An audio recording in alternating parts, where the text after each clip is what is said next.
एक और खास सेगमेंट की ओर बढ़ते हैं और ये है वीआईपी शेयर्स।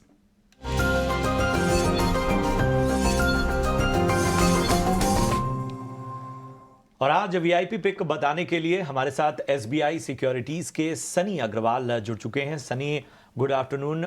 आपको जन्माष्टमी की ढेर सारी शुभकामनाएं। बताइए वीआईपी पिक के तौर पर आज आपकी पसंद क्या है?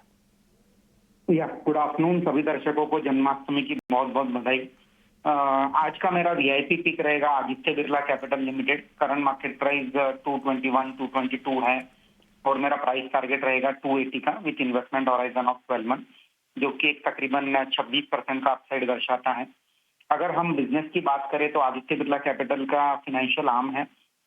सभी जो बिजनेसेस है फाइनेंशियल साइड में, जैसे NBFC, housing loan, asset management business, insurance business, सभी कंपनीज आदित्य बिरला कैपिटल के अंदर हाउस है।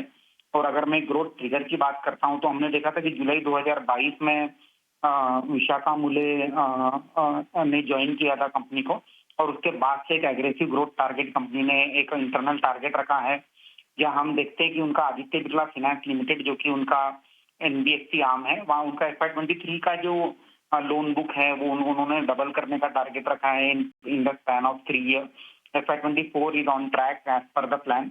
सिमिलरली हाउसिंग फाइनेंस बिजनेस में भी उनकी जो लोन बुक की ग्रोथ है वो तकरीबन 25 से 30% के आसपास रहेगी FY26 तक।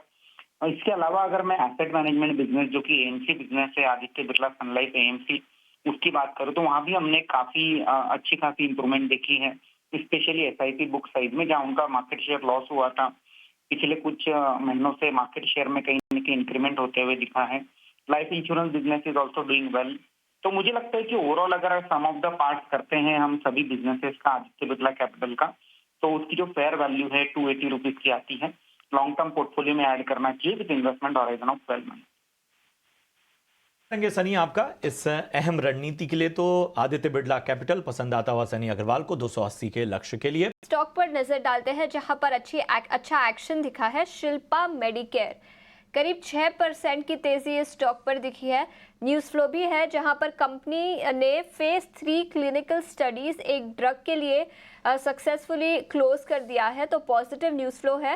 फैटी लीवर डिसीज के लिए ये ड्रग इस्तेमाल किया जाता है और कंपनी का मानना है कि मार्केट साइज और पोटेंशियल, ग्रोथ पोटेंशियल काफ़ी अच्छा है इस ड्रग का, जिसके चलते 4.5 से 5% की तेज़ी यहाँ पर दिखी है। अक्षय, क्या राय बनेगी शिल्पा मेडिकेयर पर? टेक्निकल्स पर देखें तो 4% की तेजी के बाद क्या अब खरीदारी के मौके बन सकते हैं? जी, तो शिल्पा मेडिकेयर का अगर आपने शॉर्ट टर्म के लिहाज से बाइंग करा है, तो जिस स्तर से आज डे हाई टेस्ट हुआ है वो बहुत ही एक अहम रेजिस्टेंस है। ये लेवल 2017 में हमने देखे थे 750 से 770 के, जहां से एक सिग्निफिकेंट करेक्शन 200 रुपए तक देखने को मिला था उसके बाद ऑन एन ईयरली बेसिस। इसलिए ये बहुत ही अहम रेजिस्टेंस है। तो जिनके पास है शॉर्ट टर्म का व्यू है, मैं कहूंगा उनको एक बार मुनाफा बांध लेना है, क्योंकि रेजिस्टेंस काफी अहम है। चार्ट्स पे थोड़े से नेगेटिव डाइवर्जेंस देखने को मिल रहे हैं। बाकी जो पोजिशनल है, जिनका लॉन्ग टर्म का विजन है, उनको स्टॉप लॉस ट्रेल करने का है 625 के आसपास। काफी बड़ा स्टॉप लॉस है पर लॉन्ग टर्म के लिए है। अभी हमें देखना है कि 750 780 का स्तर पे ब्रेकआउट आने वाले में दिनों में कर पाता है कि नहीं शिल्पा मेडिकेयर। अगर कर पाता है तो बहुत बढ़िया टारगेट्स बनेंगे। फिलहाल वो रिव्यू पे है, तो फिलहाल शॉर्ट टर्म वाले जिनके पास है वो अपना मुनाफा बांध ले, ये मेरी राय रहेगी। आपका शॉर्ट टर्म का नजरिया है और आपके पोजीशंस है, तो मुनाफा बांध लेने की सलाह शिल्पा मेडिकेयर पर। 4.5% की तेजी पॉजिटिव न्यूज़ फ्लो के चलते यहां पर दिखी है।